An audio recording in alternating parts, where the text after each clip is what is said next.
Comment ça va par ici? Salut, c'est William et bienvenue sur ce troisième épisode de Jargon, l'émission où je prends le dictionnaire amoureux du théâtre, je prends les mots dans l'ordre et je t'explique quels sont les termes qu'on utilise au théâtre. Aujourd'hui, on va parler d'absurde. Quand on parle d'absurde au théâtre, on parle de théâtre de l'absurde. Le théâtre de l'absurde, c'est un courant théâtral qui est apparu à peu près vers 1950.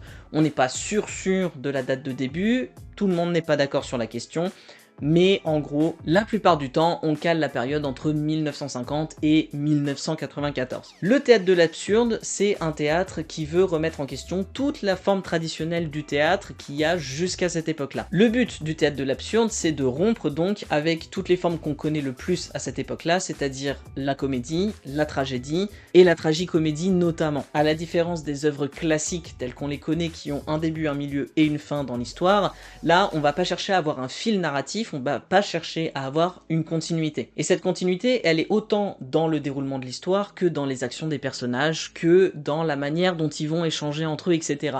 On rompt vraiment avec une construction logique de l'intrigue. Et en fait, ce que veut traiter le théâtre de l'absurde, c'est le côté justement absurde de l'existence. C'est vraiment traiter de l'insignifiance de l'être de manière générale, de l'être humain et de tout ce qui découle. Grosse ambiance dans le théâtre de l'absurde. En même temps, on peut que comprendre, le théâtre de l'absurde, ça arrive juste après la Seconde Guerre mondiale, donc autant vous dire que le mood, il est pas genre méga joyeux, on n'est pas au top du top, quoi. Dans le théâtre de l'absurde, on a donc beaucoup d'histoires qui n'ont pas vraiment de continuité, mais on a surtout beaucoup de personnages qui se parlent entre eux et qui en fait ne se comprennent jamais. En exemple de pièces de théâtre absurdes que vous allez connaître, il y a forcément En attendant Godot de Samuel Beckett, qui est, je pense, la pièce à laquelle on peut penser par défaut quand on pense au théâtre de l'absurde. Si on doit résumer le théâtre de l'absurde en 5 points, ce serait une intrigue fragmentée où il n'y a pas forcément de début, de milieu et de fin, un dialogue circulaire entre les personnages qui, la plupart du temps, vont parler pour ne rien dire, des personnages qui sont étranges ou anonymes et qui n'ont pas de passé et qui n'ont pas d'identité définie, beaucoup d'humour noir à travers un comique absurde qui fait en même temps rire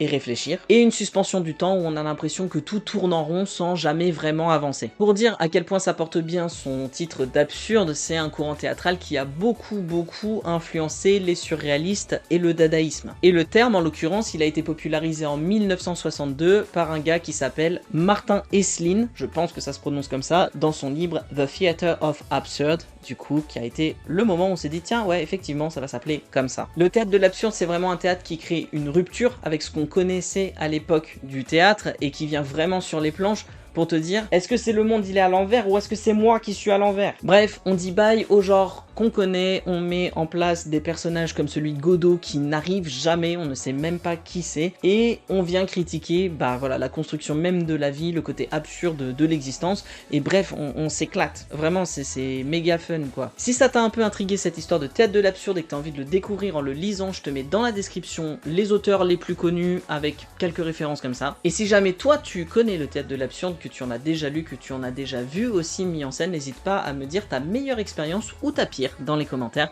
et je regarderai ça avec très grand plaisir. Tu peux bien sûr t'abonner, bien évidemment, ça me ferait plaisir et puis ça me permettra de continuer cette série qui va être très longue. Je te remercie très fort d'avoir regardé cette vidéo et je te dis à très vite pour le prochain épisode de Jargon.